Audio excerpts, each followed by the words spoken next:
Hey everybody, welcome to the video. If you're new here, welcome to the channel. I'm down in the shop tonight and I'm getting some chainsaws ready for tomorrow afternoon. It's probably going to end up being. I got some running to do, but I'm going to sharpen them up and check them out and make sure they're ready to go for tomorrow. Thought I'd bring you guys along and show you what I use for sharpening on chainsaws.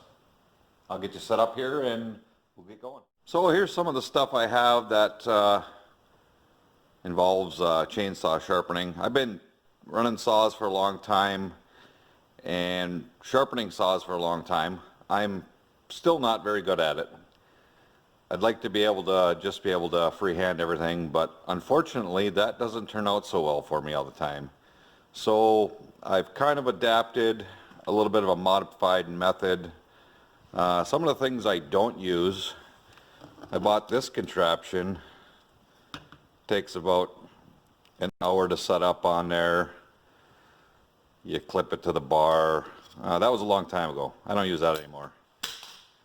And then maybe a year ago or so I bought the steel 2-in-1, and I bought this for a 3/8 chain. Use a 7/32 file to sharpen a 3/8 chain. That is nowhere near 7/32. The first chain I actually sharpened with that, I had the file in there for it's supposed to set your raker height at the same time.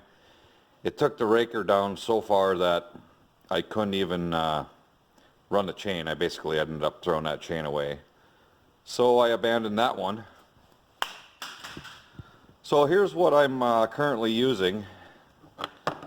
The 550's got a .325 chain on it, so I'm using 3/16 file here, and the Johnny's Red is running a 3/8 chain, so I'm using a 7/32 file here. I found this old guide in a car or something, and I tried it and it works really good.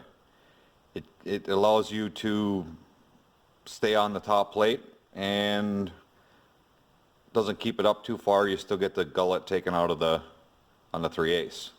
So I thought I had my sharpening solved, so I went out and bought this one for the .325 chain.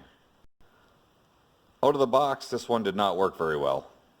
Basically, you were sharpening the top cutting surface, but it wouldn't allow you to go down into the gullet. You would end up just taking basically the top of the tooth off and you'd get no hook left in the tooth. So I've been working on this one. I've been filing it down a little bit to allow me to get down in it farther, and it's still not the greatest, but it's kind of a work in progress.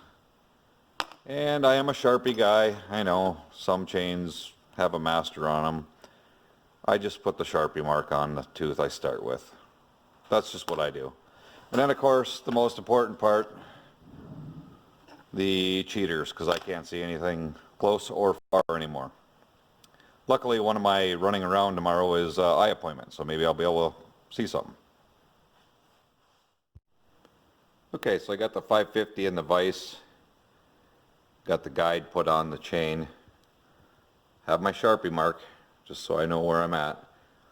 You definitely want those arrows pointing towards the tip of the bar. You put them the other direction and it will be a bad day. And I know because I did it.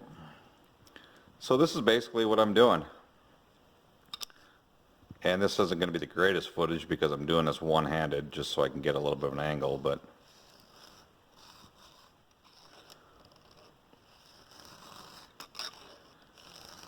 basically that's the motion I use. I find it easier to keep the file at a consistent angle with the guide on there.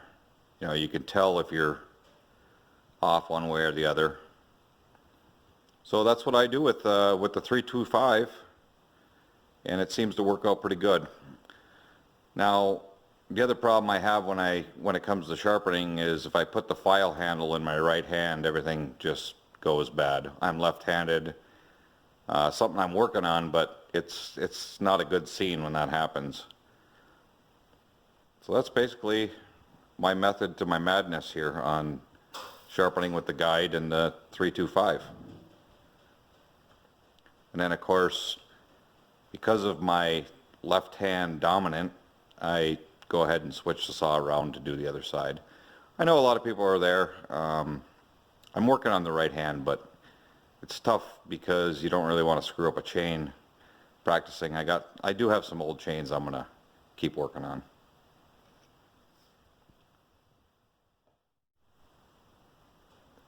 Okay, I got it all sharpened up now. And as you can see, got no gullet there. Nice little hook on the teeth, which is what you're looking for. This is a Husqvarna X-Cut chain. It's the only one I have. All my other chains are Oregon chains. I'm still not 100% sure I'm a big fan of this. I know some people love them, some people don't. So then the only other thing to do is go ahead and check the rakers. I hit these on the last sharpening, so they're good to go. I always use the hardwood setting, and because I'm cutting hardwood 99% of the time, occasional hemlock here and there, but I think I'm going to go ahead and call this a wrap on this. This video was in no way intended to be a how-to, more like a how I do. I'm not an expert. I'm still learning at my age, and shoot it down in the comments what you guys do for sharpening. I know a lot of guys are freehand guys, and I envy you. I wish I could be there. I probably will at some point, but I'm going to take this saw out tomorrow and see how it cuts. I'm going to go ahead and wrap this one up. Thanks for watching. If you're new to the channel, thanks for popping in and checking it out. I'm going to get these out in the woods tomorrow and do some cutting and see what happens. Once again, thanks for watching, everybody. Have a great day.